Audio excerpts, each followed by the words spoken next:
Hari Minggunya kami ajak lagi, ayo Pak, kita rapat lagi. Selesai. Rapat lagi, buat APBD, buat KUA PPAS Pak. Nah. Selesai sehari Pak.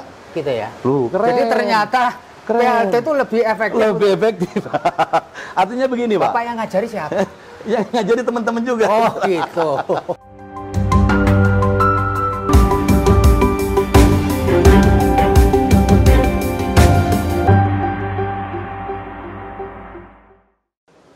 Assalamualaikum warahmatullahi wabarakatuh. Salam damai sejahtera buat kita semua. Om Swastiastu, Namo Buddhaya, dan salam kebajikan. Bertemu lagi dengan saya, Feby Mahendra Putra, Direktur Pemberitaan Tribun Network. Kali ini saya berada di Pendopo, Kabupaten Jember, Jawa Timur. Saya akan bertemu nanti sebentar lagi dengan Bupati Jember, Bapak Hendy Siswanto. Nanti kita akan ngobrol panjang seputar bagaimana beliau setelah dilantik jadi Bupati Jember akan menata daerah Kabupaten Jember, wilayah di sebelah timur dari Jawa Timur. Kita ikuti bersama obrolannya. Hendy Siswanto adalah Bupati Jember periode 2021 hingga 2024. Bupati Hendy bersama wakilnya Gus Firjaun dilantik oleh Gubernur Jatim Khofifah Indar Parawansa di Gedung Gerahadi Surabaya pada Jumat 26 Februari 2021.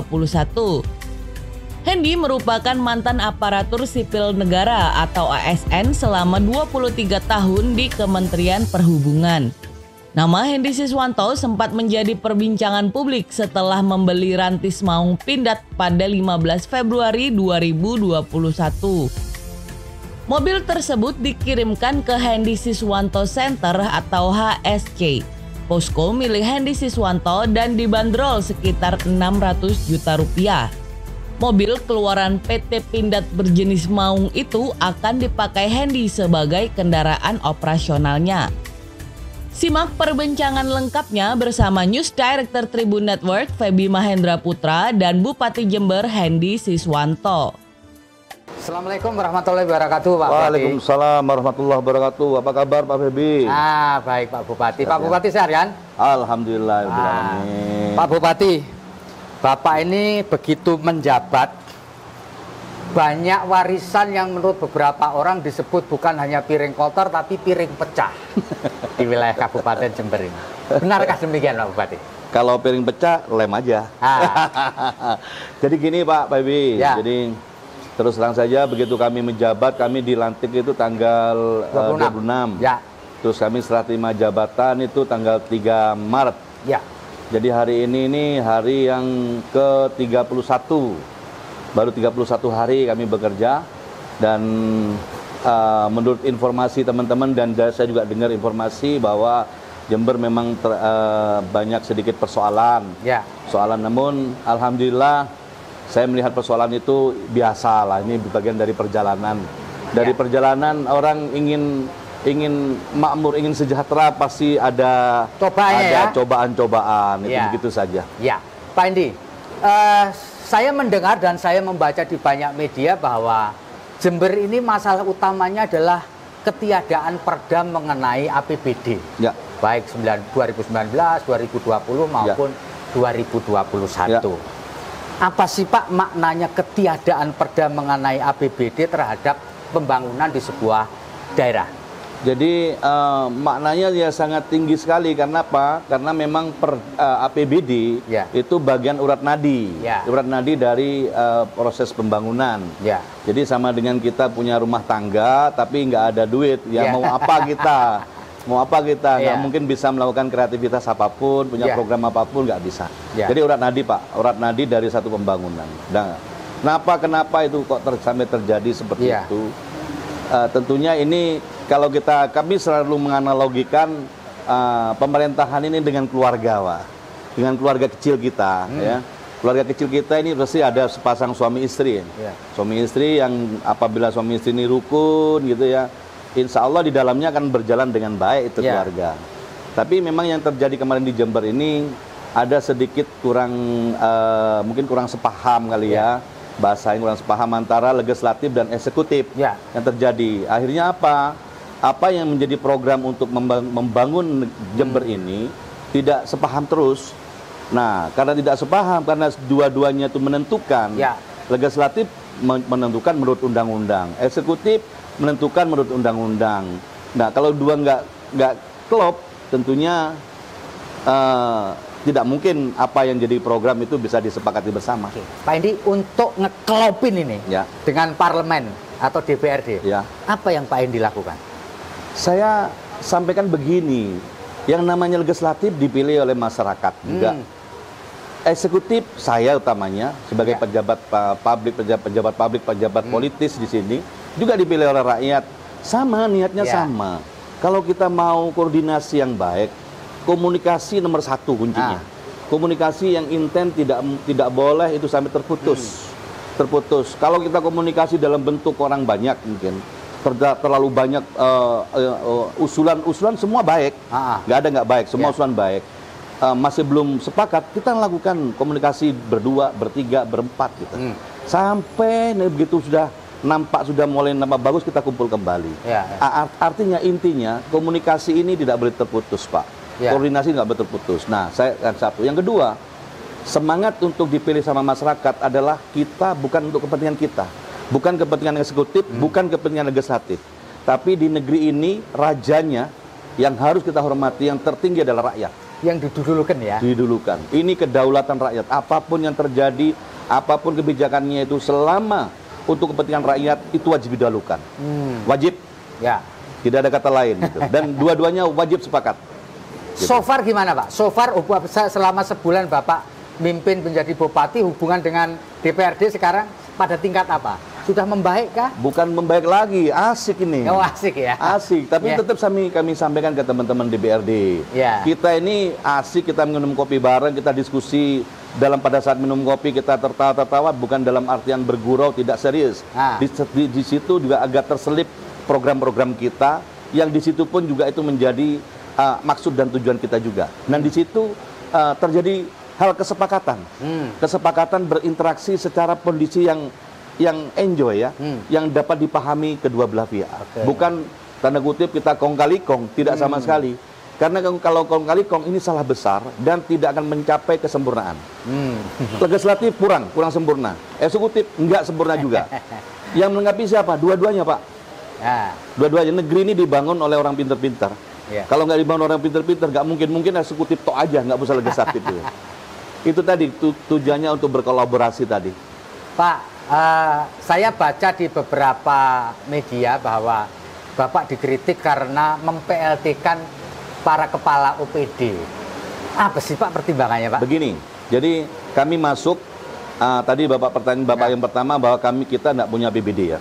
Kita nggak punya APBD, saya bentuknya APBD aja nggak tahu Pak. Begitu masuk itu nggak ngerti saya APBD kayak apa bentuknya. Meskipun kami tahu caranya membuat APBD kayak apa, tapi bentuknya kayak apa sih semuanya teman-teman? Satu. Yang kedua, saya nggak kenal semua. Saya nggak kenal semua seluruh OPD yang ada di Kabupaten Jember. Hampir 1000 lebih Pak. Nggak kenal saya. Dalam artian nggak kenal dalam bekerja ya. Ini ritmenya seperti apa? Sementara kami datang diperintah sama masyarakat Jember. Saya diperintah Pak, masyarakat Jember. OPD adalah sebagai alat. ASN yang akan membackup kepentingan masyarakat. Kami membawa visi dan misi. Untuk mewujudkan visi dan misi dan pola harapan kami sesuai janji kami dalam kampanye, tentunya kami seluruh OPD harus percaya sama saya. Harus ngikuti sama saya dan harus profesional, harus loyal, harus punya attitude yang baik. Terus pertanyaannya, kapan kami harus menilai mereka? Menurut aturan 6 bulan lagi Pak. Padahal persoalan di depan begitu kami masuk, pertama kami belum bisa punya hutang untuk masalah bermacam-macam yang belum diselesaikan tahun sebelumnya. Ya masalah kegiatan harian itu belum ada. Yang kedua, kami punya staf yang 17.800 lebih, itu belum terbayar hutang 2 bulan. Gajinya nggak dibayar Pak Robi. Nah yang ketiga, kita posisinya APBD nggak ada. Ini 17.000 ini karyawan ini 2 bulan nggak gajian. Terus saya mau tanya sama siapa nih? Visi saya kapan mau diterapkan? Rakyat saya yang milik saya per 500.000 orang lebih bertanya kapan dibangun? Menurut Bapak kira-kira apa yang harus kita lakukan? perut dulu Pak. Ya. Orang yang punya hak harus digaji, menerima gaji wajib nomor satunya hukumnya. Dan saya harus perintahkan semua OPD harus membuat karyawan mereka siapa saja yang harus digaji. Dan saya minta hari ini selesai. Cara untuk menyelesaikan persoalan-persoalan itu tentunya yang paling elegan adalah kami meng-PLT-kan seluruh pimpinan dan kami berikan PLT ini sementara 2-3 bulan maksimum, Pak ya. Dan setelah PLT kami sampaikan kepada Bapak-bapak sekalian, pada saat itu kami hari Jumat, kami sampaikan kepada teman-teman, saya PLT-kan semua. Besok hari Sabtu Anda kerja, hari Jumat dan Sabtu kerja. Kerja apa yang dikerjakan? Menghitung berapa yang harus kita bayarkan kepada karyawan di Pemkap ini. Ternyata 1 hari selesai Pak. Oh gitu ya? 1 hari selesai. Hari Minggunya kami ajak lagi, ayo Pak kita rapat lagi. Selesai. Rapat lagi, buat APBD, buat KUA PPAS Pak. Nah. Selesai sehari Pak. Gitu ya? Loh, keren. Jadi ternyata PLT itu lebih efektif. Lebih efektif. Artinya begini Pak. Bapak yang ngajari siapa? Yang ngajari teman-teman juga. Oh gitu. Jadi artinya gini Pak, kami tidak ada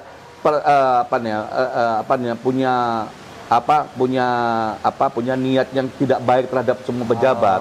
Saya ngomong pada saat itu kami sambutan Pak. Kami bukan berbisik-bisik tetangga cuma 1-2 orang, tidak Pak. Kami kumpulkan di pendopo sini Pak. Kami sampaikan bahwa Bapak saya PLT semua dan saya akan lihat kinerja Bapak. Kalau Bapak bagus saya teruskan, kalau enggak tak ganti. Sekarang target pertama adalah karyawan kita, teman kita 17.000 lebih belum makan. Ini yang harus jadi prioritas ya. Pak, ya, belum makan. Ini Pak, ini kalau saya katakan ini adalah bahasa hukumnya itu apa ya? Hukum. Dasar hukumnya ini kita harus ada satu hal yang menghilang di situ. Seorang pemerintahan yang tidak punya uang, tidak punya APBD, tidak ada APBD 2 tahun berturut-turut. Dasar yang tidak ada APBD-nya ini pengambilan di mana belum ada dasar hukum. Nah, ini Pak. Nah, terus kalau sudah posisi begini, apa prioritas yang kami ambil? Perut Pak, gitu Pak. Tapi ini bukan semata-mata untuk bersih-bersih orang-orang rejim lama, bukan ya Pak ya? Kami tidak mengenal rejim Pak. Yang lama kami pakai, yang baru kami pakai, yang belum. Dan kami buta nih, tutup mata nih, nggak tahu nih. Bapak cek siapa? Nggak ada yang buat. Kalau kecuali kami pecat orang, ini salah. Gitu. Pak, ini kan persoalan yang Bapak hadapi ini kan bukan kaleng-kaleng nih. Enggak. Ya, serius nih ya. Serius. Dan masa kerja Bapak tidak sampai 5 tahun nih. Hanya 2 tahun 8 bulan kalau nggak salah. 3 tahun 8 bulan. Cukup nggak kira-kira Bapak menyelesaikan persoalan dalam waktu yang pendek? Saya berharap 2,5 tahun selesai. Selesai Pak ya? Jadi saya tidak ada ukuran 3,5 tahun itu ukuran kami pendek. Enggak. Enggak ya? Enggak, karena kami mengajak serta seluruh karyawan kekuatan teman-teman yang 17.000 itu. Saya ajak bersama-sama, ini tanggung jawab bukan tanggung jawab saya. Tanggung jawab Anda semua. Gitu. Saya datang di sini diperintah sama rakyat Jember. Gitu. Saya pelayan masyarakat, apalagi Anda. Anda harus melayani masyarakat Jember, harus melayani sebagai pelayan. Harus kita layani terbaik, gitu Pak. Pak Endi, selain masalah internal tadi, seluruh wilayah di Republik ini lagi dilanda atau prioritas utamanya adalah nangani COVID-19. Karena itu juga menyangkut keselamatan rakyat juga. Betul. Nah, bisa nggak Bapak cerita di tengah situasi untuk menyelesaikan internal, Bapak harus menjaga agar warga Kabupaten Jember ini bagaimana caranya tidak terinfeksi oleh COVID-19. Bisa cerita ini progres kita di wilayah kita terkait dengan COVID-19. Begini Pak, jadi COVID dengan tentang kondisi birokrasi di kantor kita ini itu beda persoalannya. Atau dengan ekonomi kita, saya memandangnya COVID, ekonomi dan birokrasi ini beda. Kalau saya sekarang dengan teman-teman sekarang, saya hanya cukup waktu 1 minggu Pak untuk menenangkan semua teman-teman. Dan sekarang insya Allah di Pemkab Kabupaten Jember semua sudah siap melayani, mereka semua ikhlas, tapi tetap dengan tanda kutip Pak, kami tidak mungkin memuaskan semua orang. Tidak mungkin. Kalau 1-2 orang kurang bisa menerima, itu bagian kontrol Pak. Bagian kontrol untuk diri saya, apakah kebijakan yang saya berikan benar atau tidak. Dan itu apabila saya salah, saya ganti Pak. Ada yang salah juga Pak. Kami ada sekitar 4-5 orang yang kami angkat menjadi PLT, orangnya sudah meninggal Pak. Oh begitu ya Pak? Ya, meninggal Pak orangnya. Salah saya gitu. Salah. Orang tapi saya meninggal nggak mungkin bisa jabat. Begitu kami cek di data kepegawaian Pak, Ternyata orang itu namanya masih ada, Pak. Oke. Masih ada, masih bekerja statusnya. Tuh kan, Pak. Saya pikir ini ada hikmah kan. Untung kami PLT-kan. Kalau enggak ketahuan terus. Nggak ketahuan ya, Pak ya. Gitu. Jadi ada orang udah meninggal tetap dibaji gitu kan ya. Itu Pak, di kondisinya. Jadi terus COVID bagaimana? COVID gimana Pak? COVID ini Pak, sepanjang kita pemerintah kembali, pemerintah pusat itu tentunya sudah melalui kajian dan pengalaman yang cukup, para ahli tentunya sudah berkolaborasi dengan di luar negeri sana, ya dengan dunia lah. Kebijakan pemerintah pusat wajib kita ikuti, prokes harus kita ikuti. Itu kalau saya katakan begini Pak, COVID itu seperti ini tandanya Pak. Oh gitu ya? Ya, jadi kalau ini hablum minan nas nih Pak. Ikhtiar Pak. Ikhtiarnya itu 5M. Satu, menjaga jarak, pakai masker, cuci tangan, menjaga jarak, menjauhi kerumunan, terus mengurangi mobilisasi. 5M. Lakukan, ini hablum minan nas Pak. Ikhtiar. Vaksin. Vaksin. Kami sudah divaksin 2 kali, sudah vaksin. Ternyata Jember drop sudah langsung posisinya kuning dan banyak hijau sudah sekarang.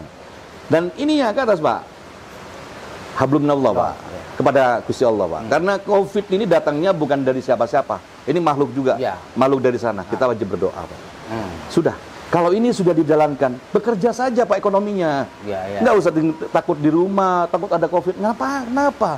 Tetap bekerja. Tapi begitu keluar dari rumah kita harus hati-hati dengan 5M tadi. Gitu loh Pak. Makanya saya katakan ini hal yang berbeda gitu loh Pak.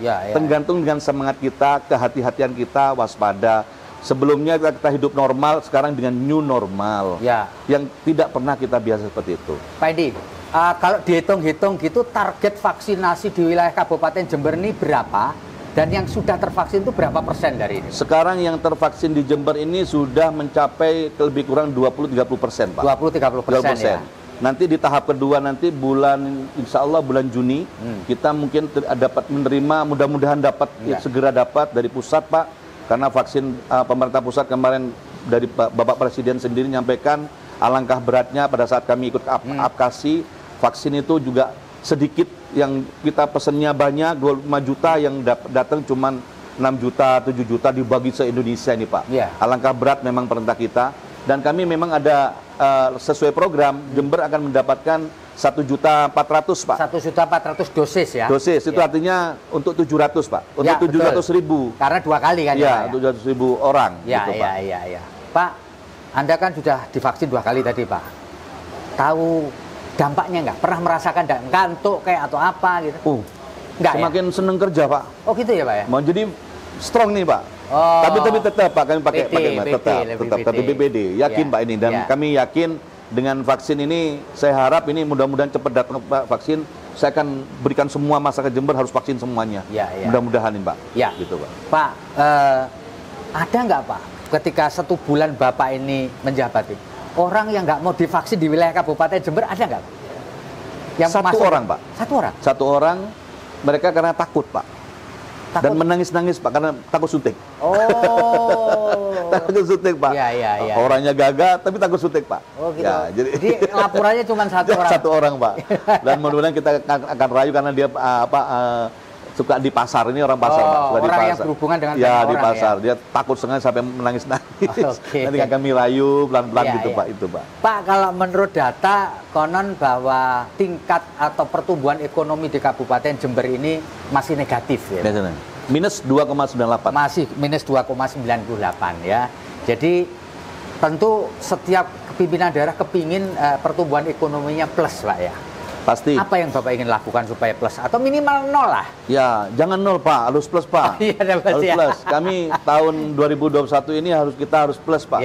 Wajib, tidak boleh tidak. Jadi yang harus gerakan yang kami lakukan sekarang, kami di Jember ini kan 70% kan petani Pak. Betul. Petani, tentunya kami akan memfasilitasi petani. Pertama, tidak sulit untuk mendapatkan pupuk. Pertama Pak, yang kami lakukan. Yang kedua, hasil-hasil produksi teman-teman petani kami akan membantu untuk membantu mempromosikan, untuk membantu menjual kepada langsung bayar pembeli utamanya, sehingga mereka mendapatkan harga yang bagus Pak. Harga bagus. Yang ketiga Pak, yang paling penting nih, yang paling penting, masyarakat Jember ini insya Allah minggu ini atau minggu depan saya keluarkan surat Pak. surat perebut atau instruksi kepada permohonan kepada masyarakat Jember wajib menggunakan produksi lokal, Pak. Oh, kearifan gitu. lokal. Produk-produk lokal. Ya, kenapa seperti itu? Kami di sini nih, Jember ini sudah ada produsen dan konsumennya ini ada di Jember, Pak. Ya. Kami punya penduduk 2.532.000 orang, Pak. Kalau ditambah masyarakat kabupaten sekitar yang menjepit, ada 4 kabupaten, totalnya bisa 4 juta orang, Pak. Oke. Ini produsen dan konsumen sudah ada di Jember ini, Pak. Sudah di depan mata. Sudah di gitu ya? depan mata. Kita nggak usah mikir jual jauh-jauh. Kalau ini dibeli, kita buat, dibeli sendiri, buat sendiri, dibeli sendiri, buat sendiri. Perputaran keuangan ini akan menjadi efisiensi, Pak. Ya. Menjadi efisien produk dan akan meningkatkan kualitas. Kalau itu sudah terjadi, tentunya akan mengajak pasar sekitar ketarik di situ, Pak. Ya. Itu ya upaya untuk meningkatkan pertumbuhan ekonomi. Ya. Pak Hendy, selain upaya itu memang dari segi teori ekonomi untuk meningkatkan ekonomi itu adalah mengundang investasi. Ya. Satu diantaranya itu tadi pertumbuhan juga munculnya investasi. Ya. Nah, investasi itu butuh kepastian investor, Pak, lewat RT/RW tentu saja, rencana tata ruang dan rencana tata wilayah. Sepanjang Bapak ketahui dan memimpin 1 bulan ini, kabupaten ini sudah punya RT/RW nggak? RT/RW kita sudah punya. Artinya baru atau sudah lama? Tapi RT/RW itu perlu direvisi. Karena banyak belok-belok dikit-dikit. Gitu. Jadi belok-belok dikit-dikit. Ya ke sana ke sini gitu. Jadi tahun ini kami ada 3 pekerjaan kami besar untuk meyakinkan tadi para investor. Pertama untuk perencanaan dan regulasi, kami revisi RT/RW. Yang kedua di tahun ini pula kami membuat RDTR, rencana detail tata ruang. Yang ketiga kami membuat master plan Kabupaten Jember, bukan membuat master plan Kota Jember, tapi Kabupaten Jember. Nah di situ nanti nampak program bagaimana tempat industri, di mana tempat lokasi penanaman tembakau, tanaman padi di mana, tempat perumahan di mana, itu nampak semua di situ, Pak. Dan kami targetkan bulan September harus kelar ini. Program ini harus selesai. Gitu. Ini untuk jualan kami. Sehingga kami bisa floor, kita keluarkan ke masyarakat luas, bisa mari datang berinvestasi. Yang kedua, Pak, program kami mempermudah perizinan. Apapun izin, kalau memang sulit, tolong berikan kepada saya, bupatinya ini, saya yang akan nguruskan sendiri. Ya, kalau nggak yakin gitu, saya tak nguruskan sendiri. Atau Bapak yang penting Bapak punya KTP dan Bapak punya NPWP, Bapak mau apa? Kasih saya. Saya akan buatkan perusahaan. Kalau Bapak nggak punya perusahaan, tak bikinkan. Tinggal Bapak store nama, KTP dan NPWP, dan tentunya Bapak bawa uang lah ke sini ya. Gitu. Terus yang ketiga, Pak, untuk menarik investasi. Tahun 2021 kami akan mengerjakan APBD yang ada. Nanti kalau sudah selesai, kami akan memperbaiki seluruh infrastruktur khususnya jalan, Pak. Dan PJU, lampu penerangan jalan. Di panjangnya 1000 km, Pak. Lampu penerangan jalan 1000? Bukan, jalannya tuh 1000 km dan lampu penerangan jalan itu juga. Gitu, Pak. Dan tujuan kami, begitu jalan itu bagus semua, Pak, edit value-nya adalah tanah kiri kanan jalannya sudah bagus, pasti grow, pasti tumbuh, Pak. Orang komoditas kami yang ada di pinggir-pinggir gunung bisa langsung turun. Di tempat wisata-wisata. Pak Bupati, bisa cerita nggak bagaimana ceritanya bisa hijrah ke Kota Jember sehingga memilih untuk mengabdikan diri sebagai Bupati? Ya, jadi kami datang ke Jember itu memang ini pertama memang kota kami. Memang anak-anak kami itu semua di Jakarta, Pak. Di Jakarta kami memang kuliah di Jakarta. Ya cukup lama di Jakarta, hampir 20 tahun lebih. Begitu kami tetap cinta di Jember. Kenapa cinta di Jember? Karena di Jember orang tua kami ada di Jember. Orang tua kami di Jember dan satu rumah, Pak. Jadi keluarga saya itu, Pak Bebi, itu mulai bapak ibu saya, kakak, adik, satu rumah, Pak. Satu rumah, model orang desa lah, orang desa lah. Dia katanya gak mam sepenting kumpul. Ini apa? Konsep kerukunan, Pak. Kebersamaan, saling membantu satu dengan yang lain itu. Kami pulang ke Jember dan setelah melihat ke Jember yang kondisi seperti ini itu tadi, Pak, kami berlanjut terusan ke Jember. Jadi ada suatu tantangan gitu, Wah. Gua pengen Jember jadi lebih baik kira-kira gitu ya, Pak. Iya, betul, Pak. Pak Hendy, bisa diceritakan nggak, Pak, kehidupan Bapak mulai dari kecil, besar, kuliah, bekerja, sampai kemudian ingin mengabdi kepada tanah kelahiran. Bisa cerita nggak, Pak? Ya, jadi saya dulu di awal memang saya lahir di Jember, Pak. Saya anak ketiga dari 5 bersaudara. Anak yang ketiga, dan kami hidup di kampung, Pak. Di kampung. Sampai hari ini kami belum pindah. Masih di kampung di Jalan Sultan Agung, Gang 9 nomor 1. Jadi rumah saya nomor 1 di kampung. Dan kalau musim kayak begini, hujan begini, dulu banjir sampai masuk rumah saya, Pak. Masuk rumah saya, itu hidup. Dan sampai sekarang kami udah bangun, sudah mulai hidup agak bagus, sudah bangun, tapi banjir masih tetap masuk. Nah ini satu tantangan juga. Jadi SD di sini? SD di sini. Terus SMP di sini juga. SMP berapa, Pak? SMP namanya SMP Dewi Sartika, Pak. Oh, di sini ya. Yang SD Sawahan. Yang SMP-nya SMP Dewi Sartika. SMA-nya? Saya di STM, Pak. Oh, STM. STM, Pak. STM Negeri Jember. Yang makanya jurusannya apa, Pak? Jurusannya bangunan, Pak. Oh, bangunan. Bangunan. Ya. Terus kuliahnya kami di Universitas Muhammad Seruji. Ya. Jurusannya juga teknik sipil, Pak. Oh, jadi insinyur, ya, Pak ya? Ya, saya tukang bangunan, Pak. Tukang bangunan. Tukang insinyur namanya. Tukang insinyur, Pak. Tukang insinyur. Setelah selesai kuliah? Saya kuliah, kami kerja di swasta, di kontraktor. Kami juga pernah jadi kontraktor. Kami punya konsultan. Jatuh bangun, Pak. Sukses, rugi lagi. Kami juga pernah jualan ayam pada saat waktu itu tidak ada kerjaan. Kami bawa ayam dari Jember ke Bali. Dan pasar sampai sana harganya jatuh, berangkut lagi. Ya. Kami pulang jualan kayu jati, Pak. Kayu jati kami kirim ke Iran dulu, Pak. Oh, Iran? Ke Iran, Pak. Dengan teman-teman berhasil. Nggak terlalu lama, cuma setahun lebih. Habis gitu, ini Pak, ini karena memang kami melihatnya itu di menjual kayu kok bagus sekali. Nah, kami beli bukit, beli bukit, kayu jatinya saya beli, Pak. Setelah itu kita beli hari ini, besok kita tinggal pulang, besok lusanya balik lagi, kayunya sudah habis semua, bangkrut lagi, dijarah orang, bangkrut lagi. Jadi kami sudah biasa bangkrut dan biasa berhasil juga pernah. Yeah. Setelah itu kami juga pernah kerja di perusahaan daerah air minum, proyek air bersih. Kami yang memasang di Jalan Raya Kabupaten Jember ini, Pak, di kota, yang memasang pipanya itu saya, Pak. Oh. Bukan saya sebagai kontraktor, bukan sebagai pelaksana, tapi saya sebagai tukang, Pak. Oh. Kami memasang pipa sendiri di dalam saluran air. Yang masang saya sendiri, Pak. Gitu. Jadi tukang pasang pipa. Gitu. Jadi kami bekerja seperti itu, Pak. Jadi naik turun. Jadi asik aja. Karena saya suka kerja, ukuran keberhasilannya itu tidak nampak buat saya, Pak. Yang penting saya kerja benar, bagus, selesai sudah. Terus kapan masuk ke Kementerian Perhubungan? Kementerian Perhubungan saya sudah punya anak 2, Pak. Saya sudah punya anak 2, ada pendaftaran, dan saya tidak pernah daftar di Kementerian Perhubungan itu pakai ijazah saya pakai ijazah legalisir, Pak, karena nggak punya saya. Ya cuman asal daftar gitu kan diajak teman-teman. Begitu tes dari hampir berapa ribu orang itu waktu itu 2000 lebih. Yang diterima hanya 26 orang waktu itu. Ya salah satunya anak kampung ini, Pak, saya diterima, Pak. Se-Indonesia itu waktu itu. Lalu Bapak diterima ditempatkan di mana? Saya ditempatkan di pusat dulu, Pak, di Jakarta. Di Jakarta selama yang di 3 bulan pertama kami masuk. Langsung mau ngajukan mengundurkan diri, Pak. Mengundurkan diri kenapa? Karena memang rugi, Pak, kerja di pegawai negeri. Rugi.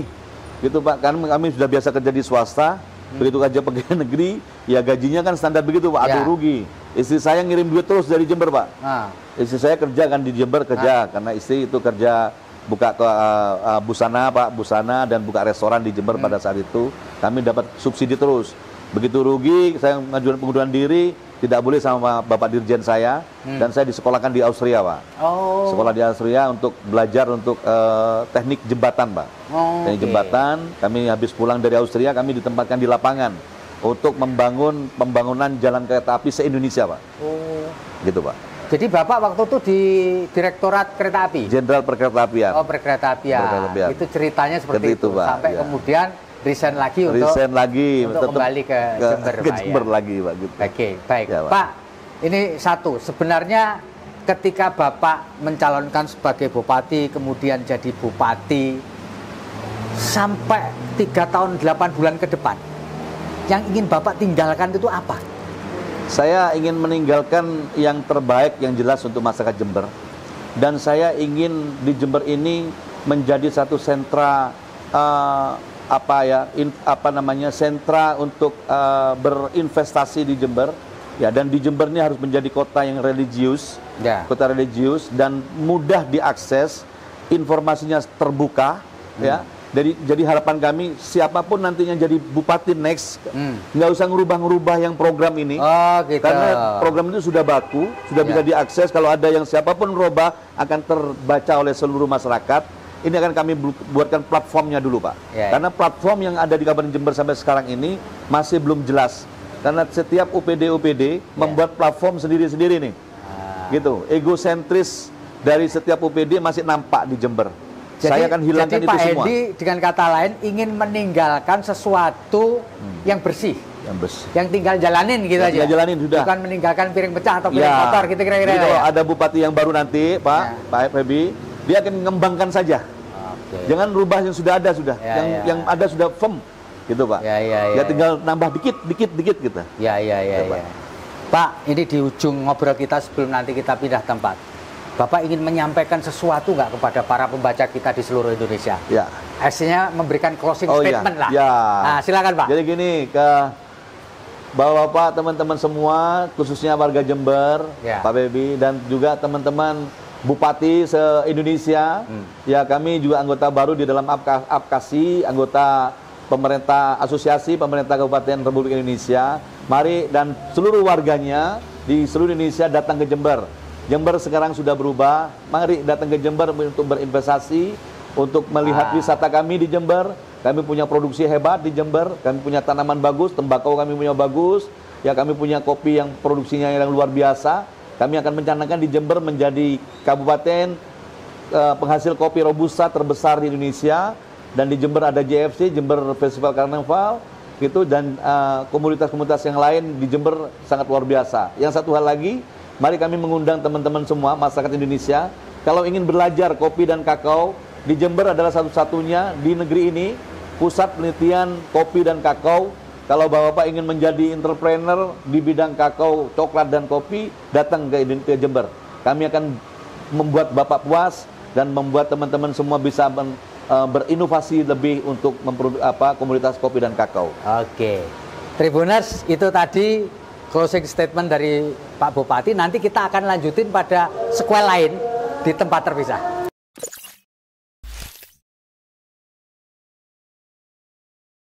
Terima kasih sudah nonton. Jangan lupa like, subscribe, dan share ya.